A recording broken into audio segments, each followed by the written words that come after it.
Yesu.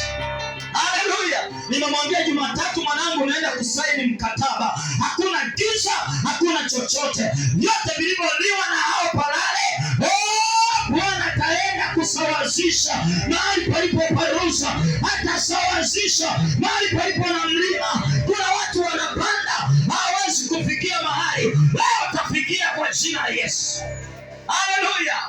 Leo utafikia. Hebu nisomee Yoeli sura ya 2. Nataka tumalizie tuombe. Yoeli sura ya 2 mstari wa 20 na 21. Sema hapo mistari mingi, lakini naotaka hapo ni mstari wa 25 na 27. Lakini wewe andika Yoeli 2:21 mpaka 27.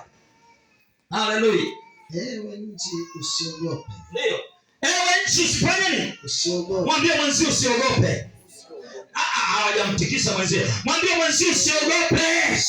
Yupo Mungu hapa. Mwambie atakusaidia. Haya majinamizi usiogope. Hao wachao usiogope. Hao ni chakula kwetu. Kasome kitabu cha Hesabu sura 14 mstari wa 9 na wa 10. Hasa hao ni chakula. Mzee wake. Hao ni chakula. Tunatafuna. Mbona nimetafunwa kwa jina la Yesu. Neno la Bwana na maombi. Haleluya. Endelea mtumishi, endelea. Mambo mazuri yako kwa Yesu. Furahi na kushangilia. Furahi na kushangilia. Kwa kuwa Bwana ametenda mambo makuu. Sikiza. Unaposikia Biblia inasema furahi na kushangilia kwa kuwa Bwana ametenda, sio kwamba ametenda tu, ameshafanya. Hata kabla wewe hujafika hapa, yeye alishajua tatizo lako. Yeye alishajua unataka nini. Alishajua unataka nini. Nasoma Isaya 65 ule mstari wa 24. Anasema hata kabla hamjaomba, mimi nimeshasikia. Mimi nimeshajibu. Haleluya.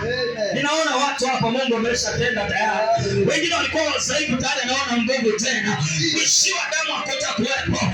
Kisukari inakauka kwa jina la Yesu. Maana Bwana anaenda kutenda kwa viwango vya juu. Amini neno la Bwana kwa jina la Yesu. Hadi wako tena kutendeka. Waliokuzirumu wataenda kuachilia zile pesa kwa jina la Yesu. Endelea mchungaji, endelea. Mstari wa 22. Ndio.